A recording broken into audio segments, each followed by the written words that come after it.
man will rule over the poor, even if he's a poor prayer warrior, even if he's a poor fasting giant. For as long as you are poor, you will never be able to taste the corridors of power and influence. It takes economic empowerment to lift the name of Jesus. The name of Jesus is very heavy. It takes resources to lift it up.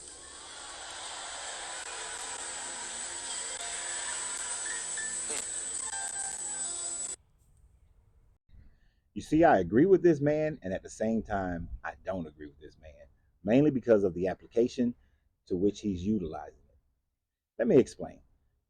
So, when I was a Christian, of course, I believe that Jesus was poor at the time frame initially, because that is what you're taught.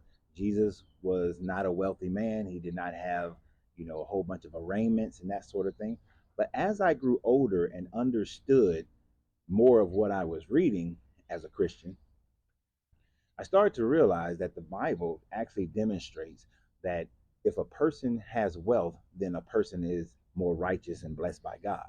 The whole Job story, you look at Abraham and all that he had, Isaac, Jacob, Joseph, all the things that they were able to accumulate simply because they were blessed and honored by God. So therefore they had wealth. So wealth was an indicator of your blessing. This is why when the rich young ruler came to Jesus and he told him, sell all your stuff and come with me, and he went away sad, the disciples were like, damn, if he can't get in, what about us?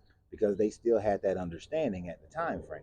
You also had the story of the talents, the one who had 5 bags, the one who was given 3 bags, the one who was given 1 bag. When the one who was given 1 bag didn't utilize his gold properly, the 1 bag wasn't given to the one who only had 3. No, it was given to the one who took his 5 and made 10. So the one who can make the most out of those finances was the one who got, the most privilege, got from the least. And the Bible also tells you in that part that the haves will always gain from the have-nots. And I've heard that phrased in as far as faith and other things, but look, it's literal money. Money is easy to count. It's easy to count and easy to recognize. So then I started to understand that if Jesus was a carpenter or a mason, because he was a stonemason, if you go to Nazareth, one of the things you'll find is that there is an ancient Roman rock quarry that was there during the time frame of the Jesus character. So many of the Nazarenes and many other people came in to that area uh, to work that craft. And when you look at the old ways of things, a craftsman were the only people who had like a passport, an international passport, and can go anywhere without having to get permission from the king or other high government officials, which would then justify Joseph's ability to take Mary and the baby Jesus to Egypt without having to talk to Herod or his people. So it justifies that, even though in the other versions of the story, they never go to Egypt, they just go straight up back. They go to Jerusalem and then go straight back to Nazareth. So I started to recognize as a Christian that wealth wasn't an indication of evil or something of that nature. It's just the love of money was the thing of evil. It's the love of. But this man and many pastors like him are trying. They're not trying to build the people in wealth. No, they're trying to build themselves. They're trying to build the organization. This is why you got your Copelands who have all these airplanes. This is why when you go to church, they tell you sow this uncommon seed if you want something for yourself. If you want to have growth, and they tell you that all you got to do is just give, give, give, give, give. They don't tell you anything about what you got to do. They don't tell you about the discipline that you have to have in order to receive wealth. They don't tell you about the smarts and the ingenuity that you have to have in order to achieve wealth, about making yourself more profitable in the marketplace, and then how to budget that money and invest that money. They don't teach you all those. They make you think that you can just go fishing and open up the fish mouth and you get you a couple of coins to pay your taxes. Miracles way is this how you get wealth as far as these people are concerned, because their idea is to gain the wealth for themselves, gain it all for themselves, to be able to have, the Gucci bags and suits, and to have the airplanes and the big mansions and the cars and all these things. You'll have a pastor whose only income or initial income is coming from the church, and then tell those people who are struggling to pay their bills that they need to give more in order for them to receive more.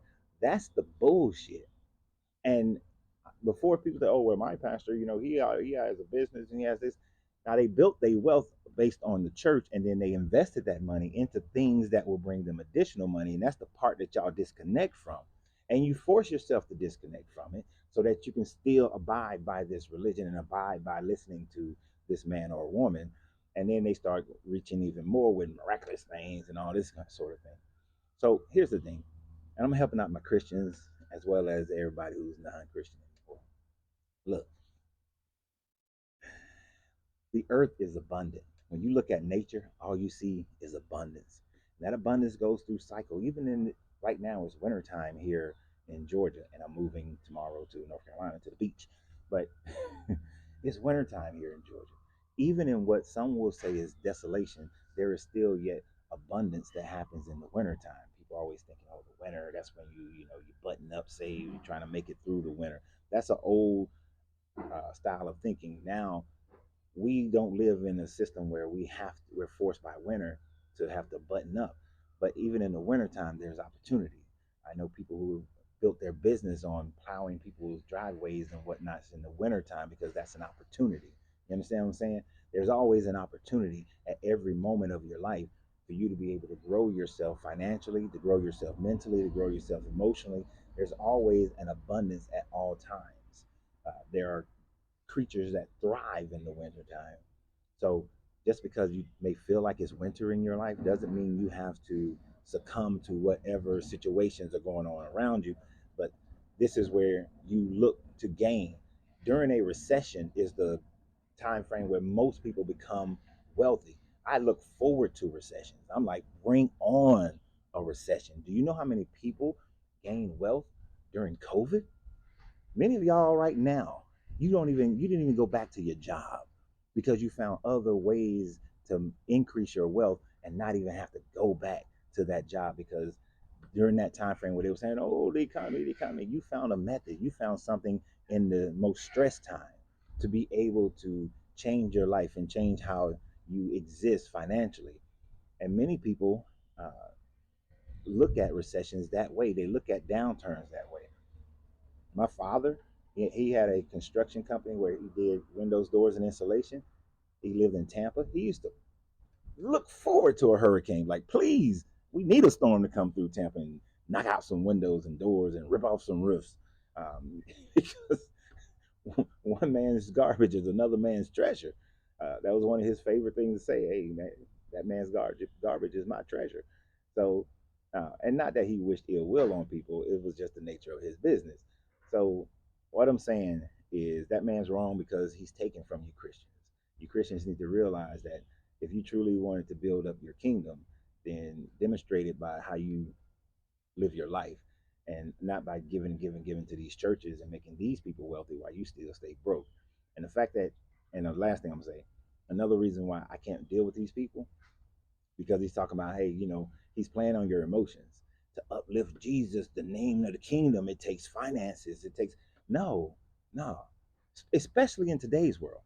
If this was back in Jesus' time, I would give you some credit on that because they had to walk everywhere and spread the word and help other people go spread the word, spread the word, spread the word. You can sit at home, even though this is my home for the last night. You can sit in your home and get on your phone and spread whatever word, whatever information that you desire, and you can find your tribes. So this idea that now you got to have all this money is a bunch of bullshit. It's even less now, but Christians, y'all still falling for it. But for my people of that alchemical mindset, I know I was supposed to do a financial video this week, but these 2 weeks of moving have been like a lot, and today and tomorrow is tremendous. So I will get back to and make that video before the weekend is out, where I'm going to teach you exactly how we alchemically and hermetically increase our finances. Because to raise your conscious mind means that everything in your circle grows. Everything grows in your conscious, around you. Your relationships, your finances, everything grows, and it's just a method of being able to measure your growth. So always remember, you have to free yourself to be yourself because your greatness is non-negotiable. Good journey, good vibrations.